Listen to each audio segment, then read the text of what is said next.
Называемся мы «Місто квітів».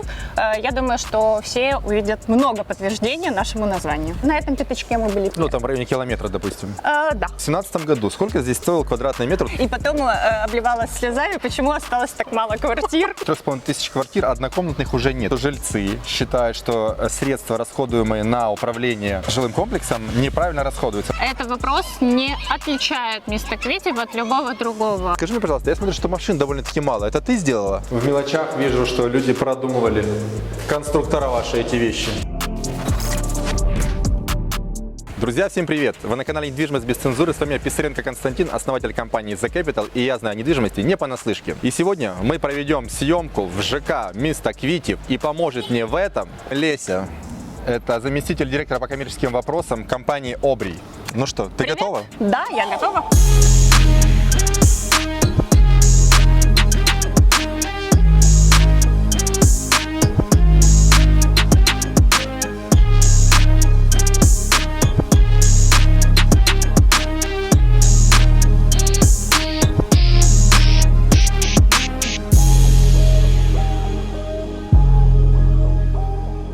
Я, кстати, впервые приехал к тебе. На самом деле мы с Лесей знакомы уже добрых лет 10. Мы работали совместно над одним крупным проектом на протяжении лет, наверное, добрых 7. Если она решила променять тот проект на этот, то он точно заслуживает внимания. Именно поэтому мы сегодня здесь. Я так понимаю, что ты не с самого начала была здесь. Ну, скажем так, я на год пришла позже. То есть ты здесь 4 года? Да. И что построено было за 4 года? Расскажи. Все очереди, которые мы здесь видим, это все результат строительства за 4 года. Это 4 очереди или 3? Сколько сейчас очередей? 4. 3 сданные, 4 на этапе сдачи. Вот она будет сдана в 2021. Третий квартал 21. Это первая очередь. Это первая очередь, это вторая. Между первой и второй очереди мы видим благоустроенную территорию с детскими спортивными площадками, с благоустройством. Называемся мы «Місто квітів». Я думаю, что все увидят много подтверждения нашему названию. Тогда предлагаю двигаться. Кстати, а если вы смотрите на этот канал, обязательно подпишитесь, поставьте лайк и колокольчик. Погнали! Если говорить о архитектурной концепции, все достаточно просто. На первом этаже расположены коммерческие помещения, и уже на сегодняшний день достаточно много объектов инфраструктуры, которые удобны жителям этого комплекса. Если территория охраняемая и закрыта, значит ограниченное какое-то количество доступа на территорию извне.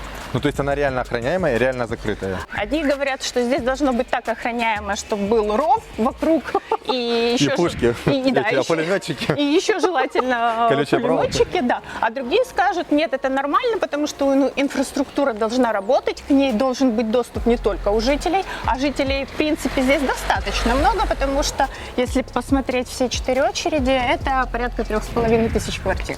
То есть при полном заселении, которое случится уже, я думаю, через год, это как раз будет максимально, порядка 7000 человек здесь точно будет проживать. А сколько было коммерции предназначено изначально в первой очереди? В первой очереди мы только планировали фасадные дома, это там порядка 4 помещений.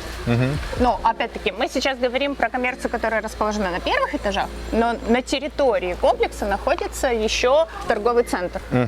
Он расположен, грубо говоря, посередине между второй и третьей очереди. Он внутри? Он не внутри, он вынесен на фасад, он огражден.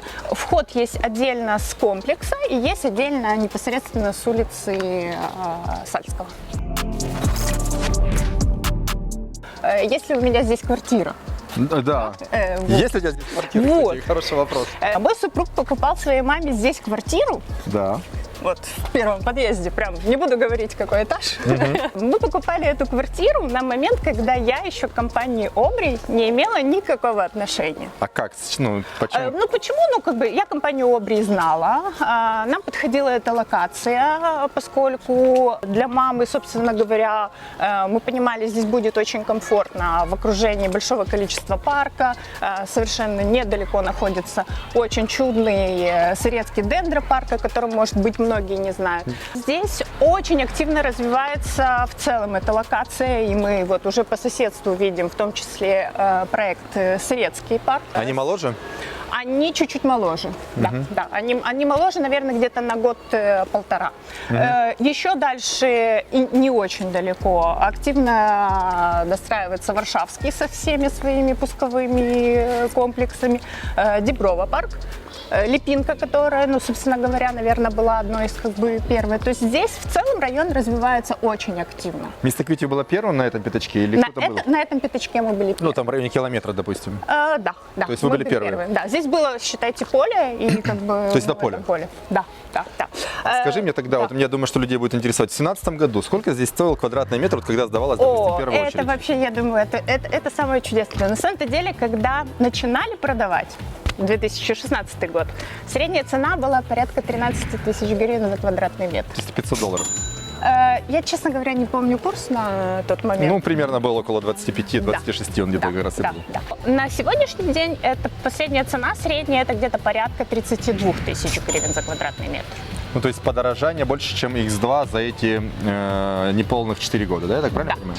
Да. Ну, безусловно, это не только рост там связан с тем, что наш комплекс очень хороший, ну, это как бы тоже... Не, ну понятно.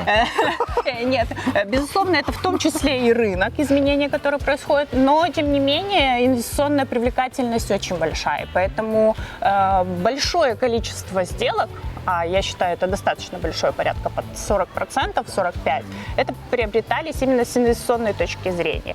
И по факту у нас клиенты с очереди в очереди переходили дальше. Ну, как тоже часто происходит в крупных комплексах, которые показывают инвестиционную привлекательность. Хорошо, на сейчас, получается, построено итого сколько квартир? 3,5. 3,5. Я вот сейчас захожу, из 3,5 тысяч квартир однокомнатных уже нет. Правильно я понимаю? Я захожу на Лун, смотрю, их уже нет. Правильно понимаешь, но не только однокомнатных, нет никаких квартир на сегодняшний день. Что мы тут делаем? На первичном рынке. Ну, наверное, для того, чтобы показать, кто не успел.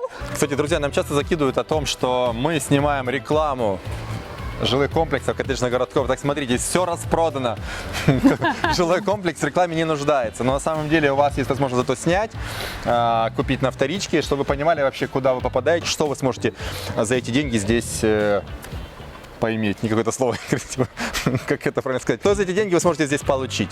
Продажи, кстати, в каком году начали? В 16 или 17? В 16-м. То есть вот за 5 лет распродать все. Да. То есть ты, когда выстраивала ценообразование, ты смотрела, естественно, что, ну, допустим, как минимум, когда формировала цены прошлого года, этого года, ты же смотрела на конкурентов? Да. У них, получается, дороже или у них хуже? У них не дороже. Безусловно, есть конкурентные преимущества. Я не буду говорить о как бы слабых сторонах конкурентов, потому что не считаю, что... А назови сильные стороны Mr. Кьюти, почему именно их так раскупили быстро? Расскажу. И ты себе позволила на 35% поднять цены за 1 год. За 1 год, да. И потом обливалась слезами, почему осталось так мало квартир. А все, надо было раньше. Конкурентное преимущество первое – это своевременность ввода в эксплуатацию. Ну, то есть мы говорим конкурентное преимущество, получается, у конкурентов этого нет? Нет. Ну, это нет не только локационно в этом. Мы прекрасно понимаем, что происходит. То есть вы выполняли ваши изначальные обязательства? Ну, для нас это принципиально. Второй вопрос, он тоже немаловажен, и он понятен только тому, кто как бы сталкивался и покупал уже квартиру, это как раз качество строительства. Что, скажи, кстати, если мы говорим о качестве строительства, что вообще у нас за тип строительства здесь использовался? Со второй очереди, заканчивая 4-м пусковым комплексом, это монолитная система. Монолитно-каркасная? Каркасная, да. А первая? А первая у нас 2 дома построены по монолитно-каркасной технологии, а все дома, которые вы видите в середине, это панельки. То есть это комбинированно, получается, соединили, да? Да. Это был, ну, скажем, такой небольшой эксперимент. Это действительно был эксперимент. Рискованный такой, да? Ну да, может быть и рискованный. Здесь мы в том числе по срокам пытались как бы для себя сравнить, что все-таки быстрее. Но со второй мы решили отказаться. А чего, не было таких каких-то явных плюсов для застройщика? Нет, со сроками это не оказалось. Ну, учитывая, что, возможно, как бы если вы производители панелей, у вас есть возможность на эти сроки влиять. И если вы эти панели закупаете, как было в нашем случае, вы никакой экономии с точки зрения времени не достигнете. И мы в том числе... Привет, Новой Англии. Ну да, но в Новой Англии как бы с такой проблематикой они, видимо, не сталкиваются. А у нас, собственно говоря, как раз подвод в эксплуатацию отставали как раз эти секции. То есть, получается, Лего отставала от настоящего нормального строительства на каркасе? Да, на самом-то деле монолит намного проще и быстрее гнать, и увереннее. И он крепче, и там много... Ну, тут тоже относительно я как бы там в свое время панельное строительство мы как бы хорошо так изучали. Я хочу сказать, что при сохранении всех необходимых нормативов панельное строительство на сегодняшний день, я бы не сказала, что оно плохое. Немножко ограничения с точки зрения, что ты не можешь делать перепланировки. Перепланировки это вообще отдельно. Да. То есть и на нагрузки как несутся. Да, на нашу культуру, конечно, то, что мы говорим нельзя, это не говорит о том, что это не происходит. И как бы прецеденты, к сожалению, там и в тех же Мисток-Витев тоже были, когда инвестора позволяли себе осуществлять перепланировки, в том числе и в панельном. Большинство квартир все сдавались, так называемым, после строителей. Это стяжка. Стяжка, которая в Мисток-Витев, я не слышала, кто бы ее переделывал. Когда мы сдавали квартиры, основной перечень замечаний всегда мог касаться только качеством настройки окон. Что, собственно говоря, и один из застройщик, и второй подключали своих генподрядчиков, которые устраняли эту как бы проблематику. То есть вот здесь проблемы с окнами были. А какие окна ставились, ты не помнишь уже? Рехау. Рехау ставился? Да. Ну, для такого, для $500, я смотрю, что за $500 даже стоят эти ракушки, да, эти сетки для кондиционеров. Да, и вот мне почему-то кажется, что в проектах комфорт-класса как раз объект Мисток-Витев был первый, который задал эту тенденцию. Хорошо. Какие еще? Вот, кстати говоря, по поводу утепления. Я думаю, что немного вам комплексов попадалось, где межквартирно тоже шел определенный слой, который решал вопросы звукоизоляции. То есть между квартирами есть Между какое-то квартирами, да, специально тоже. То есть в районе несущей стены, правильно понимаю? В районе всей протяженности стены. Да. Квартира примыкает не просто к следующей квартире, между ней еще присутствует... Класс. Ты сейчас мне скажешь, что еще потолки 3 метра? Нет, потолки здесь 2,7.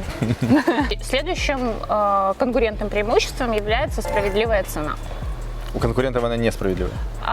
Менее справедливая. Да, кто-то демпингует, кто-то завышает, кто-то справедливо завышает, но вот правильное соотношение цена-качество как для покупки для собственного проживания или для инвестирования, это то, что предлагал Мисток-Витев. Какие еще? То есть мы уже все конкурентные преимущества ты перечислила, почему покупали вас в первую очередь? Мне не хочется хвастаться, но мне кажется, что маркетинг и продажи в этом комплексе тоже можно назвать конкурентным преимуществом. Кто похвалит меня лучше всех, тот получит большую конфету.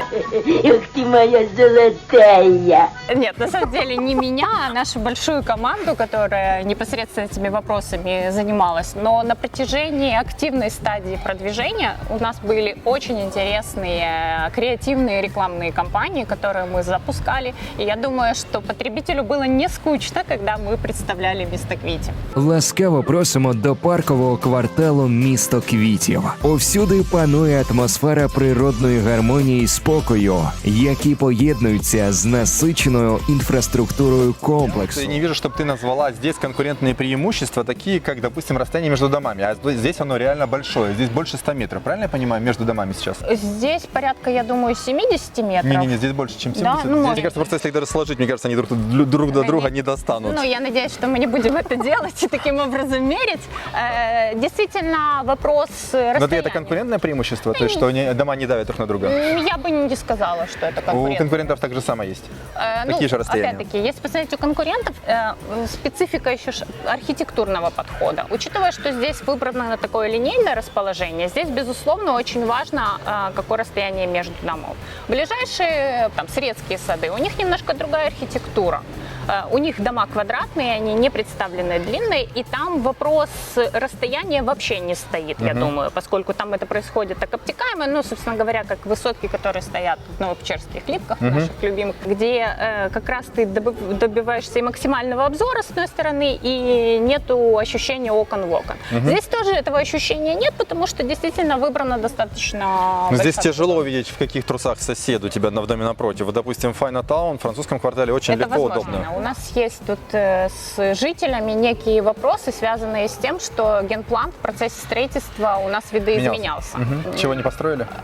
Нет, вопрос не построили мы все, что обещали, ну, не считая, наверное, когда-то на одном из планов благоустройства был нарисован небольшая такой, типа как амфитеатр. Но это был как МАФ, сугубо решение дизайнера, который рисовал нам эти рендеры. Это даже никогда в проекте не было. Ну, некий элемент благоустройства. А этого амфитеатра не случилось. Зажали, да? Да, амфитеатр. вот. За ним скучают.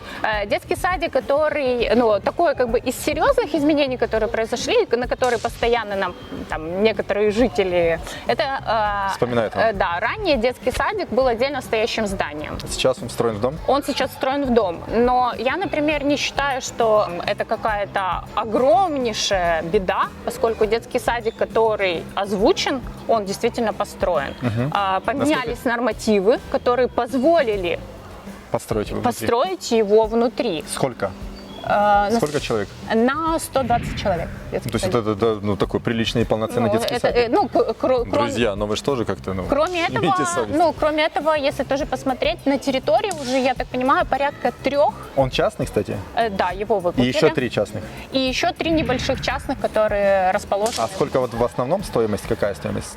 Они, я так понимаю, только будут запускаться осенью, поэтому с новой политикой еще, да, не знакома. Ну просто если сравнить с тем же самым Заречным, да, вот у них тоже один детский садик, но мне кажется, там человек на 50.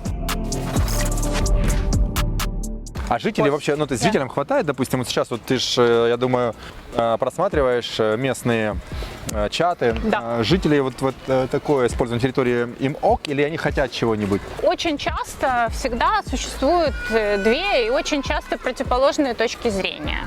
Есть жители, вот я даже приведу пример, которые говорят и счастливы, что есть вот это, ну, назовем его, небольшая площадь, которая ничем не занята. И даже дети... президент поставил у него, чтобы возле офиса президента, чтобы у него было занято, а у вас он... А у нас тут гуляющие. же место с плакатами. Гуляющие. Зато это позволяет деткам свободно, не по дороге, где может в любой момент проехать автомобиль, передвигаться на самокатных велосипедах. Но есть люди, которые считают, что это ужас, и оно должно быть засажено, поставлена еще одна детская площадка. Поэтому уловить в целом единый тренд, что как бы нужно или не нужно, ну, достаточно сложно. Еще тоже был пример. Во второй очереди мы доберемся сейчас в эту зону центральную, был установлен батут. Опять-таки, одной категории жителям это очень нравилось, а другим, которым приходилось слышать крики детей, это очень сильно не нравилось. Поэтому, собственно говоря, как бы батут, ну, было принято решение его демонтировать. убрали. Да. А что здесь с ЖЭКом? Интересная история. Здесь создавался свой частный ЖЭК. Но на сегодняшний день, в первую очередь, она уже создала ОСББ. Свое, да. Вторая очередь тоже на этапе ОСББ. То есть на сегодняшний день та служба эксплуатации, которая тоже называется «Мисток-Витеб», она обслуживает 3-ю очередь и, собственно говоря, будет подписываться договора 4-й. Ну, это были какие-то претензии в сторону эксплуатирующей организации, или почему решили перейти в ОСББ? Не ошибусь, если назову любой большой комплекс вокруг, у кого возникают одни и те же как бы вопросы. То есть это, я так понимаю, что жильцы считают, что средства, расходуемые на управление жилым комплексом, неправильно расходуются, что их можно расходовать лучше? Да, я думаю, что более эффективно можно расходовать. А в итоге, каков итог? Допустим, в 3-й очереди сколько стоит коммуналка? И сколько в первой? И в первой очереди, и в 3-й, независимо от формы управления, жители платят порядка 10 гривен с квадратного метра. А что улучшилось у них, вот, допустим, создав ОСББ, что они выиграли? Ну, опять-таки, мне сложно, будучи представителем застройщика, хотя как эксплуатирующей компании, компания Обри не имеет никакого отношения, мне достаточно сложно как бы объективно проводить. Ну, в дворах тут чище, чем там, или тут лучше трава. Давайте, может быть, мы просто пройдемся и как раз оценим, чище, не чище. Вот это сейчас уже вторая очередь? Да, по правую мою руку это второй пусковой комплекс, по левую третий пусковой комплекс. Мне И это одному как бы кажется, как будто у нас тут Байконур. Первый пусковой комплекс, второй пусковой комплекс. Где ракеты? Я объясню, почему пусковой комплекс. Константин, вы, наверное, с этим сталкивались. На самом-то деле очереди входят в пусковые комплексы. И один пусковой комплекс может состоять из 3-4 очередей строительства. Я все равно как бы чувствую, как будто мы говорим про ракеты. У тебя у вас вот этот...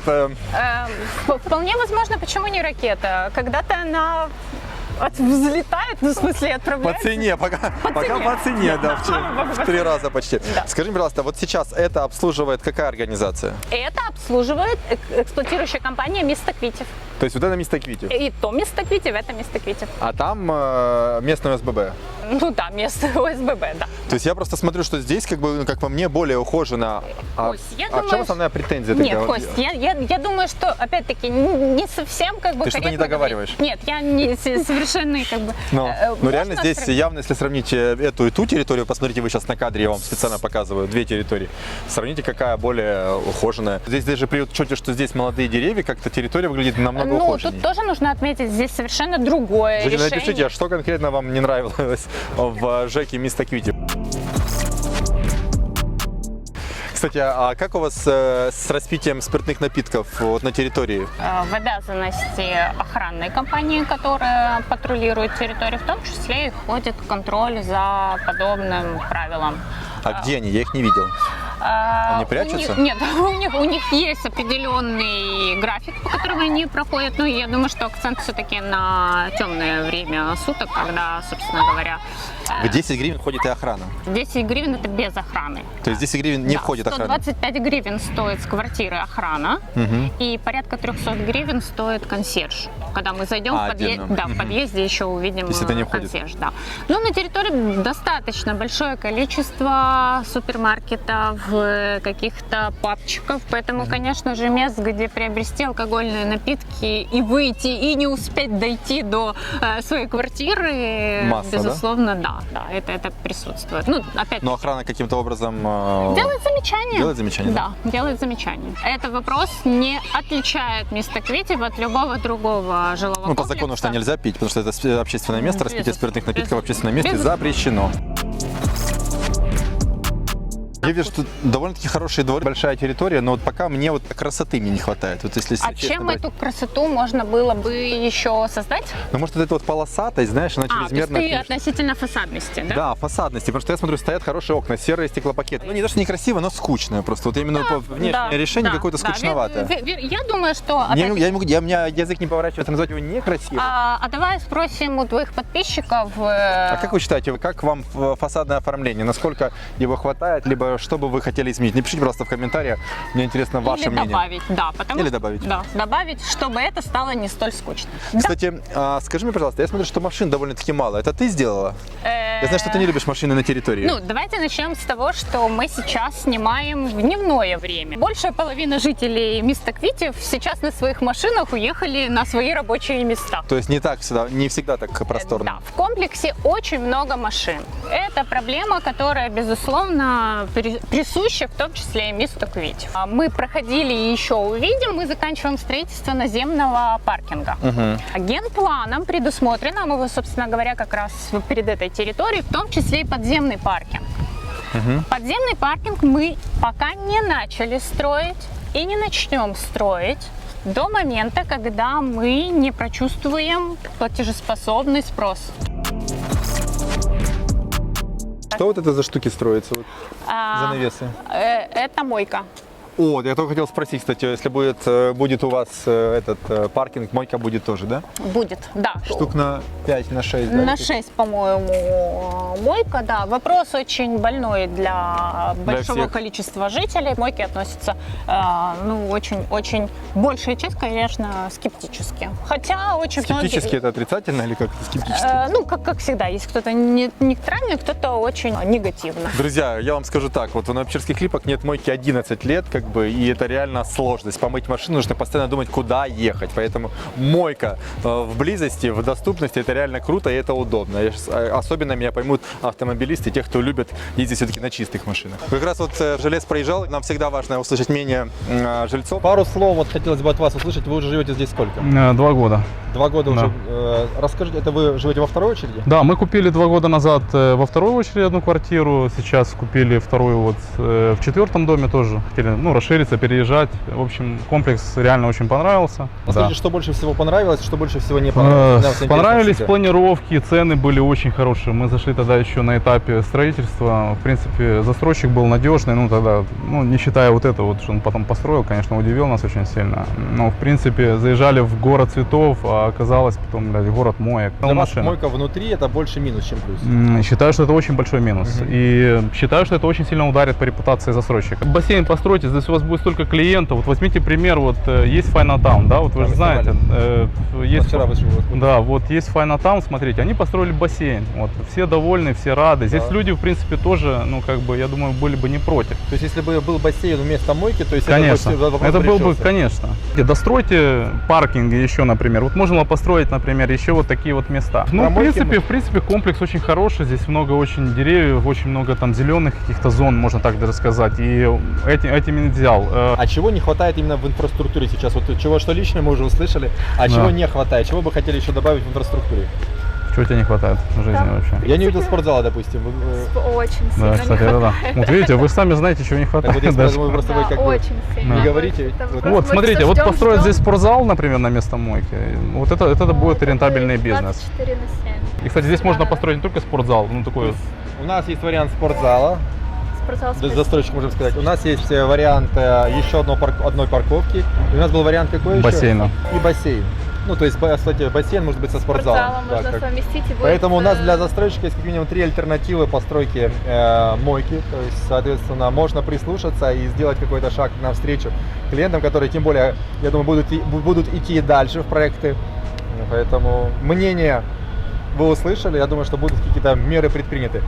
Скажите, что больше всего вот на сейчас нравится, кроме озеленения? Я знаю, что все-таки деревья, допустим, мне они как бы мелковаты.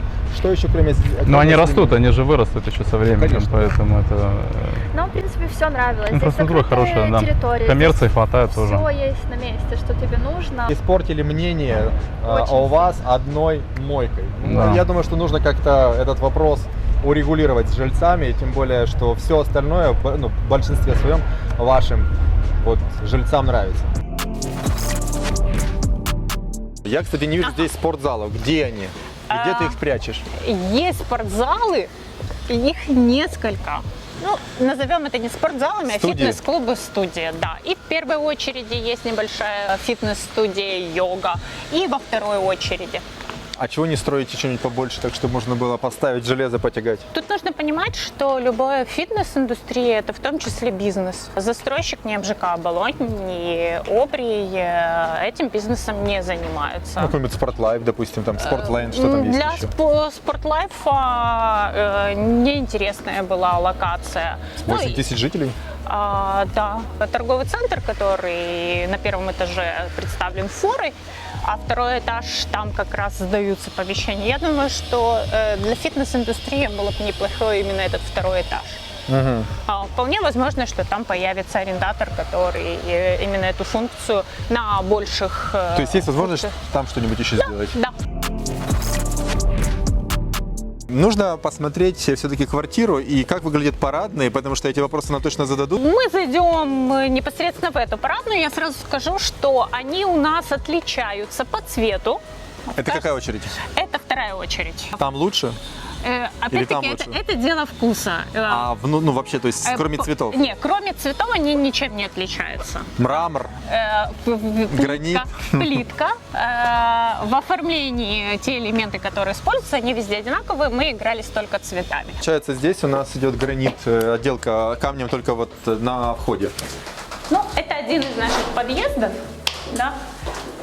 Чистенько, аккуратненько, но, как говорится, Нет. роскоши нет. Нет роскоши. Нет А какую роскошь? Вы ожидали здесь диваны, Ну, хоть, да, как-то парадная, кстати, выглядит так мелковато, но нет щели, моей любимой, что уже круто. Получается, вот у меня пальцы влазят в щель. 500 гривен не хватило, чтобы доделать и чтобы это было красиво. Ну, то есть оно такое не сильно большое, если честно, пространство, но тем не менее, это колясочное? Нет, это одно из коммерческих помещений. Колясочное не Колясочное у нас не предусмотрено. Недоработка. Да. Проектировщик. Будет У возможность... Таун есть Возможно. 2 лифта Два, да. Один, в каждом парадном. да, один из которых, учитывая, что ремонтные работы еще Один рекламный. продолжаются, Это чтобы, не дай бог, вы не забыли, где вы живете. ну, очень важно помнить. Везде. И в лифте, и на каждом этаже. Это на каждом этаже, получается, да? Есть? Да. Отделка этажа, кстати, сделана довольно-таки аккуратно. Плитка на полу 60 на 60, то есть не самая дешевая.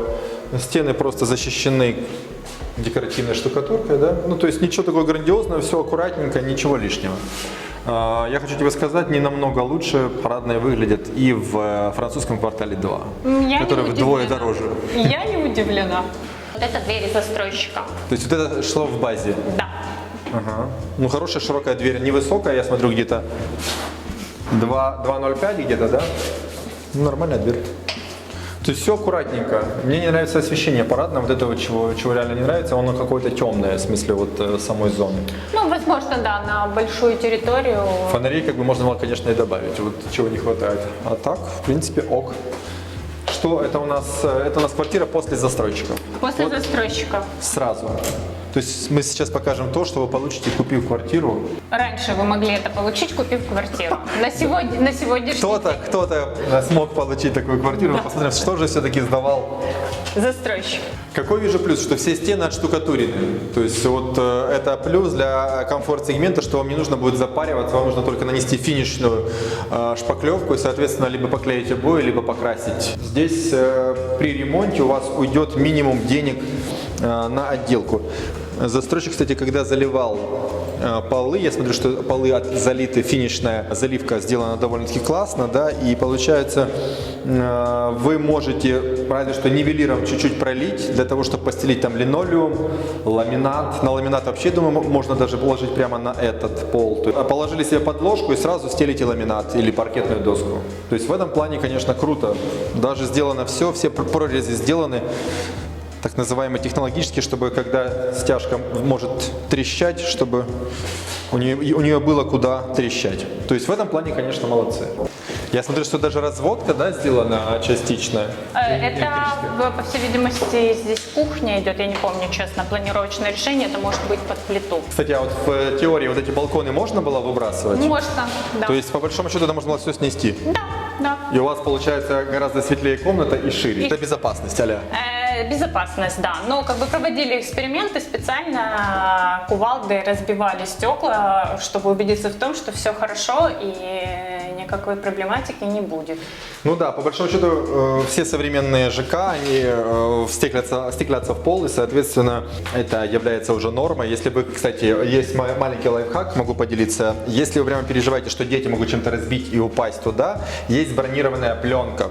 Вот прямо снимается штапик, и туда наклеивается бронепленка. Я на нескольких стеклах себе в квартире это сделал, но это больше для успокоения себя, потому что стеклопакет пробить не так уж просто. Обращаю внимание, не все, кстати, даже застройщики бизнес-класса об этом думают, вот добор сверху окна, потому что для того, чтобы зашумиться от соседей, поставить хотя бы 5 сантиметров ваты, ваш потолок будет опущен чуть ниже, и, соответственно, вы видите, что сделан добор, чтобы у вас была возможность при опускании потолка, чтобы он не уперся в стеклопакет.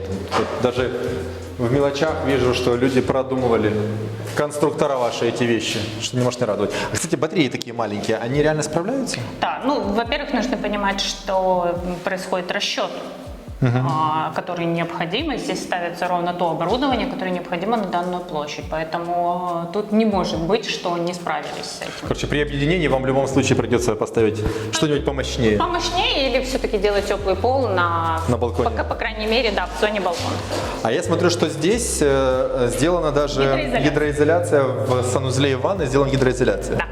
Это во всех очередях мы везде ее делаем. Это двухкомнатная квартира или Это трехкомнатная? двухкомнатная. Это двухкомнатная. Да. На двухкомнатную квартиру идет один стояк? Два стояка? Да. Один здесь и один в кухне, да, получается, или где? Вот он кухонный. Ну да, это все-таки. То есть один идет для кухни чисто, я понял. Ага. Ну да, в современной квартире кухня уже как бы отдельно стоящая, как бы. А вот интересный вопрос. У нас на самом деле, ну и чем место Квитев тоже могло похвастаться. У нас в однокомнатных квартирах было где-то порядка 5 разных типов. Половина из них европейского формата, где кухня-гостиная представлена большая, а небольшая жилая зона. А половина планировочных решений, это было и в однокомнатных, и в двухкомнатных квартирах, где были маленькие кухни и большие комнаты. Вот мы сейчас находимся в одной из планировок, где кухня небольшая. И я хочу сказать, что были покупатели, которые хотели только отдельно кухню, пусть она небольшая, но отдельно. Ну, небольшая – это 12 метров. Мы не говорим о кухне, там 8 метров – это 12 метров. Но предпочитали большую жилую комнату, даже в однокомнатной квартире, и небольшую кухню. Мне кажется, что это стереотип.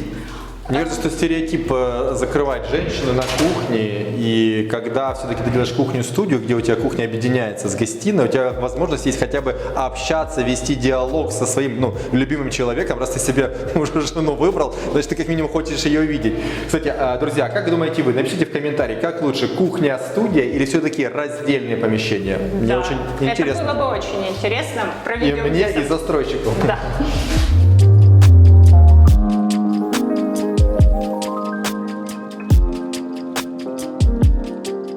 Друзья, я надеюсь, этот выпуск был для вас полезным, поэтому подписывайтесь на каналы, ставьте лайки. Леся дала максимально много информации нам по поводу места Квитев, а в следующем выпуске смотрите продолжение. Мы будем говорить об инвестициях, о доходной части, о планах на будущее.